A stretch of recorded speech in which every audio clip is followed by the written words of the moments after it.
We all people, कैसे हैं आप सभी। आई होप आप सभी बहुत अच्छे होंगे और कंसिस्टेंटली प्रिपेयर कर रहे होंगे अपने रिस्पेक्टिव एग्जामिनेशंस के लिए। सो 8 अगस्त की द हिंदू वोकैबुलरी एनालिसिस में आप सभी का हार्दिक स्वागत है। और आज का हमारा पहला वर्ड है दैट इज़ प्रूडेंट। प्रूडेंट का मतलब होता है कि एक ऐसा इंसान जो बहुत ज़्यादा समझदार होता है और जो अपने बहुत ज़्यादा बुद्धि का इस्तेमाल करता है, विवेकपूर्ण कह सकते हैं आप इसके लिए। और ये पार्ट ऑफ स्पीच में एडजेक्टिव का रोल प्ले करता है। और इसका देखिए इंग्लिश मीनिंग पढ़ लेते हैं। एक्टिंग विद और showing care and thought for the future, wise and cautious. यानी जो बुद्धिमान होता है, केयरफुल होता है, समझदार होता है, बेसिकली उसको प्रूडेंट कहते हैं। Let's talk of the synonyms of the word prudent. Cautious कह सकते हैं, जुडिशियस कह सकते हैं, वाइज कह सकते हैं, श्रूड कह सकते हैं, सगेशियस कह सकते हैं। इसके अलावा आप इसके लिए विटी कह सकते हो, कैनी कह सकते हो, क्लेवर कह सकते हो, इंटेलिजेंट कह सकते हैं आप इसके लिए, पर्सपिकेशियस कह सकते हैं आप इसके लिए बोल सकते हैं एक तरीके से एक्यूमेन कह सकते हैं, इंसाइटफुल कह सकते हो, इंटेलिजेंट कह सकते हो, अलर्ट कह सकते हैं, सरकमस्पेक्ट कह सकते हैं, वॉचफुल कह सकते हैं, हीडफुल कह सकते हैं, अटेंटिव कह सकते हैं आप इसके लिए बोल सकते हैं एक तरीके से सरकमस्पेक्ट। अगर मैंने नहीं बोला तो हाँ आप बोल सकते हैं सरकमस्पेक्ट बोल सकते हैं इसके लिए। आप इसके लिए केयरफुल बोल सकते हैं, अल्ट्रा केयरफुल बोल सकते हैं, कंसाइंटियस कह सकते हैं आप इसके लिए फास्टिडियस बोल सकते हैं।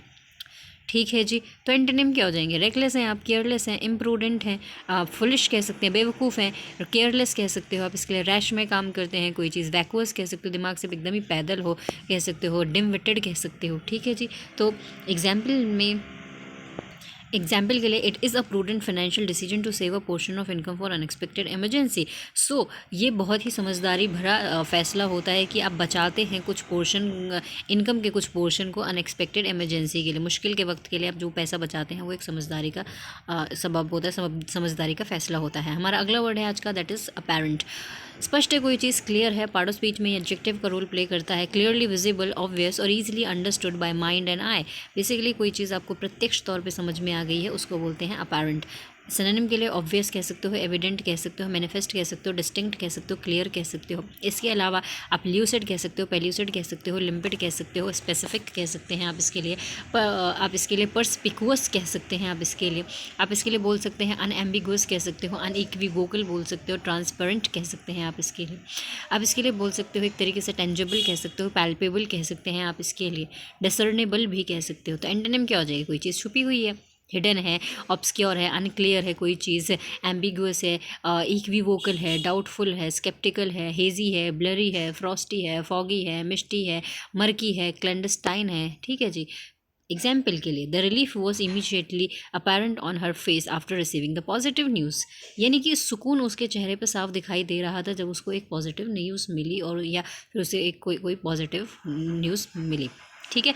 हमारा अगला वर्ड है आज का दैट इज़ मैन्यूवर। मैन्यूवर का मतलब होता है एक तरीके से काम कर रहे हैं आप, एक तरीके का उपाय लगा के, या किस तरीके से आप काम कर रहे हो उसको मैन्यूवर कहते हैं। पैंतरा, चाल या उपाय, एक तरीके की स्कीम कह सकते हो, प्लानिंग किस तरीके से कर रहे हो उसको मैन्यूवर कहते हैं। अब मूवमेंट और series of moves requiring skill and tactical care, that is called manoeuvre. अब इसके लिए सिनोनिम के लिए टैक्टिक कह सकते हो, स्ट्रैटेजी कह सकते हो, स्कीम कह सकते हो, मूवमेंट कह सकते हो, ऑपरेशन कह सकते हो। एंटोनिम क्या हो जाएंगे? आप कोई काम ही नहीं कर रहे हो, इनएक्शन कह सकते हैं, स्टॉपेज कह सकते हैं, रुके हुए हो, डेटरेंस कह सकते हो, रुके हुए हो, ऑब्स्ट्रक्शन कह सकते हो, रुके हुए हो, इम्पेडिमेंट कह सकते हो, सेसेशन कह सकते हो, इग्नोरेंस कह सकते हैं आप इसके लिए। एग्जाम्पल के लिए, clever diplomatic manoeuvres helped D escalate tensions along the border.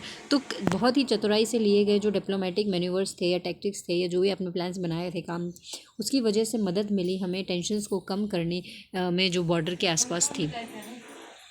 Fall out हमारा दो तरीके से यूज़ होता है। फॉल आउट जब नाउन होता है तो उसका मतलब होता है कॉन्सिक्वेंसेज या फिर दुष्परिणाम या फिर प्रभाव, बेसिकली नेगेटिव प्रभाव, है ना। और फॉल आउट जब वर्ब होता है तो उसका मतलब होता है बेसिकली एक तरीके से किसी से लड़ाई या झगड़ा करना। So English meaning the unexpected और अनप्लेजेंट कॉन्सिक्वेंसेज या फिर रिजल्ट ऑफ एन इवेंट और एन एक्शन बोलना चाहिए था यहाँ पे, उसको बोलते हैं क्या? Fall out. रिपरकशन कह सकते हो, आफ्टर मैथ कह सकते हो, रिजल्ट कह सकते हो, कॉन्सिक्वेंसेस कह सकते हो, आउटकम कह सकते हो। एंटोनिम क्या हो जाएंगे? कॉज कह सकते हो, किस कारण से हुआ है, ओरिजिन कह सकते हो, सोर्स कह सकते हो, इंसेप्शन कह सकते हो, बेनिफिट कह सकते हो। क्योंकि अभी तो कोई चीज़ दुष्परिणाम तो तब होती है ना जब कोई एक्शन घट जाता है, तब उसका बेनिफिट या वो पता चलता है बेसिकली, है ना। लेकिन जब कोई चीज़ शुरू हो रही है तो हमें कैसे पता, तो वो दुष्परिणाम थोड़ी होगा।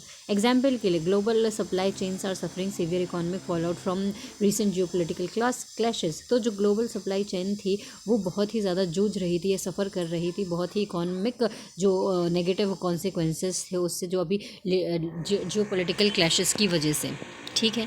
हाँ, और जब फॉल आउट वर्ब की तरह काम करते हो तो उसका मतलब लड़ाई करना होता है। सो आप इसके लिए कह सकते हो डिस्प्यूट कह सकते हो, कॉन्फ्लिक्ट कह सकते हो, क्वेरल कह सकते हो, रैंगल कह सकते हो, फाइट कह सकते हैं आप इसके लिए, क्लैश कह सकते हो, कॉन्टेस्ट कह सकते हैं, कंटेंट कह सकते हो, फ्रैकास कह सकते हैं आप इसके लिए, एक तरीके का फ्रिक्शन भी आप कह सकते हैं आप इसके लिए बोल सकते हो, एक तरीके से स्क्वेबल कह सकते हो, क्वेबल कह सकते हो, बिकर कह सकते हो आप इसके लिए। हमारा अगला वर्ड है आज का, दैट इज़ हेजिंग। हेजिंग का मतलब होता है, वो होता है ना प्रिकॉशंस बेटर देन क्योर, है ना। तो बचाव बहुत ज़रूरी है। किसी चीज़ से आपने कोई जो मुश्किल चीज़ आने वाली थी उससे पहले ही आपने उस चीज़ को प्रिवेंट कर लिया, रोक लिया है या बचा लिया है एक तरीके से। Protecting one self against financial loss और risk by taking balancing precautions. Basically किसी चीज़ से अपने आप को बचाना, किसी मुश्किल चीज़ से अपने आप को पहले से ही बचा लेना, उसको हेजिंग कह सकते हैं। सिनोनिम के लिए आप प्रोटेक्शन कह सकते हो, सेफ गार्डिंग कह सकते हो, रिस्क कह सकते हो, मिटिगेशन कह सकते हो, शील्डिंग कह सकते हो आप इसके लिए। एक तरीके का कवरिंग भी कह सकते हो कि आपने किसी चीज़ को कवर कर लिया, पहले से बचा लिया है, ठीक है। तो एंटोनिम क्या हो जाएंगे, एक्सपोजर कह सकते हैं, रिस्क टेकिंग, आप रिस्क ले रहे हैं, एंडेंजरमेंट कह सकते हो, वल्नरेबिलिटी कह सकते हो, ससेप्टिबिलिटी कह सकते हो, वीकनेस कह सकते हैं आप इसके लिए। एग्जाम्पल के लिए hedging investment with gold is a popular strategy during times of market volatility. यानी कि इन गोल्ड के साथ जो इन्वेस्टमेंट में जो गोल्ड होता है वो बचाव करता है, और या एक तरीके से आप कह सकते हैं कि गोल्ड में इन्वेस्टमेंट करना जो है मार्केट वॉलेटिलिटी के दौरान जो है हमें बहुत सारे रिस्क से बचाता है एक तरीके से, ठीक है। शोर अप हमारा फ्रेजल वर्ब होता है और इसका मतलब होता है किसी चीज़ को मजबूती प्रदान करना, सहारा देना, सपोर्ट करना, प्रमोट करना। टू सपोर्ट और strengthen something that is weakening, falling और अनस्टेबल। कोई चीज़ जो है कमज़ोर हो रही थी, आपने उसको सहारा दे दिया, मजबूती प्रदान कर दी उसको बोलते हैं बेसिकली शोर अप। फ्रेजल वर्ब होती है इसके लिए एक तरीके से, एक और फ्रेजल वर्ब होती है बीफ अप भी होती है ना। इसके अलावा रीएनफोर्स कह सकते हो, बोल्स्टर कह सकते हो, सपोर्ट कह सकते हो, बटरेस कह सकते हो, प्रॉपअप कह सकते हो। इसके अलावा आप इसके लिए बोल सकते हो एक तरीके से बोल सकते हो कुशन कह सकते हैं आप इसके लिए, अंडरपिन कह सकते हो, अंडरग्रिड कह सकते हो, स्ट्रेंथन कह सकते हो, फोर्टिफाई कह सकते हो, अपहोल्ड कह सकते हैं आप इसके लिए, ठीक है। तो एंटोनिम क्या हो जाएगा, किसी चीज़ को कमज़ोर बना रहे हो, अंडरमाइन कर रहे हो, वीकन कर रहे हो, सबवर्ट कर रहे हो, डिसमेंटल कर रहे हो, एब कह सकते हैं, ड्विंडल कह सकते हो आप इसके लिए फेड अवे कह सकते हो, वेयर अवे कह सकते हैं आप इसके लिए। आप इसके लिए बोल सकते हैं एक तरीके से डिसेबल कह सकते हो आप इसके लिए, ठीक है जी। अटेन्यूएट कह सकते हैं आप इसके लिए। एग्जाम्पल के लिए the central bank introduce physical policies to shore up confidence in the national economy. तो सेंट्रल बैंक ने जो है इंट्रोड्यूस किया है फिजिकल पॉलिसीज़ को, ताकि मजबूत जो कॉन्फिडेंस है उसको और ज़्यादा मजबूत बनाया जा सके नेशनल इकॉनमी के लिए, ठीक है। हमारा अगला वर्ड है आज का, दैट इज़ स्वेल। स्वेल का मतलब होता है कोई चीज़ फल रही है, फूल रही है, बढ़ रही है, बेसिकली वृद्धि हो रही है किसी चीज़ में, उसको बोलते हैं swell. To become larger, greater in size, volume, number of intensity basically, ठीक है। तो एक्सपेंड कह सकते हो, सर्ज कह सकते हो, इन्फ्लेट कह सकते हो, इंक्रीज कह सकते हो, मशरूम कह सकते हो।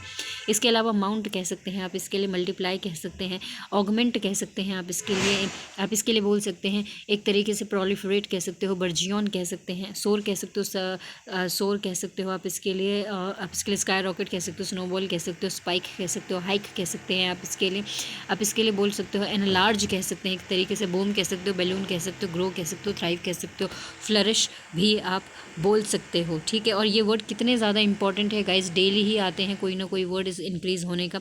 So the Hindu vocabulary is very very important for each and every competitive examination, ठीक है। तो एंटोनिम क्या हो जाएगा, कोई चीज़ कम हो रही है, श्रिंक हो रही है, कॉन्ट्रैक्ट हो रही है, एब्रीविएट कह सकते हो, इसके अलावा डिक्रीज कह सकते हो, ड्विंडल कह सकते हो, रिसीड कह सकते हैं, एब कह सकते हो आप इसके लिए, कमज़ोर हो रही है तो अंडरमाइन कह सकते हो आप इसके लिए, ठीक है जी। एग्जाम्पल के लिए, the crowd began to swell rapidly as word of the event spread across town. तो जो क्राउड था, जो भीड़ थी, वो बढ़नी शुरू हो गई थी बहुत तेज़ी से, जब जो है जब हमने ये सुना है कि इवेंट जो है स्प्रेड हमारे टाउन में होने वाला है, ठीक है जी। हमारा अगला वर्ड है आज का, दैट इज़ कन्फाइंड। कन्फाइंड का मतलब होता है आपने किसी को सीमित कर लिया, कैद कर लिया, बंधक बना लिया है किसी को, या किसी के ऊपर कोई पाबंदी लगा दी है, उसको कन्फाइंड कहते हैं। पार्ट ऑफ स्पीच में एडजेक्टिव का रोल प्ले करता है। और इंग्लिश मीनिंग के हिसाब से बोले तो रिस्ट्रिक्टेड इन एरिया और volume kept with in enclose boundaries. Basically आपने किसी को रिस्ट्रिक्ट कर दिया, रोक दिया है, पाबंद कर दिया, कि कैद में रख लिया कि अब आप कहीं नहीं जा सकते हो। तो एक तरीके से रिस्ट्रिक्टेड कर दिया, कंस्ट्रेंट कर दिया, लिमिटेड कर दिया, एनक्लोज कर दिया। एक तरीके से आपने इम्प्रिजन्ड कह सकते हैं आप इसके लिए, इम्पाउंडेड कह सकते हैं आप इसके लिए, लॉक्ड अप कह सकते हैं, जेल कह सकते हैं, इनकार्सरेटेड आप इसके लिए बोल सकते हैं। ठीक है जी, कन्विक्टेड कह सकते हैं आप इसके लिए। तो एंटोनिम क्या हो जाएगा? इनकल्पेटेड कह सकते हैं आप इसके लिए। तो एंटोनिम क्या हो जाएगा? फ्री कर दिया, लिबरेट कर दिया, अनलिमिटेड है, अनरिस्ट्रिक्टेड है, अनलीस्ड है, ओपन है कह सकते हैं, ब्रॉड कह सकते हैं आप इसके लिए। आप इसके लिए बोल सकते हो एक्सोनरेटेड कह सकते हो, एमेंसिपेटेड कह सकते हो, विंडिकेटेड कह सकते हो, एक्विटल कह सकते हो, एक्सकल्पेटेड कह सकते हो। एग्जाम्पल के लिए the scope of the debate was strictly confined to immediate educational reforms. तो जो स्कोप था डिबेट का वो बिल्कुल रोक दिया गया था कि एजुकेशनल रिफॉर्म्स नहीं आ रहे थे, या एजुकेशनल रिफॉर्म्स को लाने से एक जो स्कोप था डिबेट का वो एकदम से ख़त्म सा ही हो गया था, बंद कर दिया था, रिस्ट्रिक्ट कर दिया था।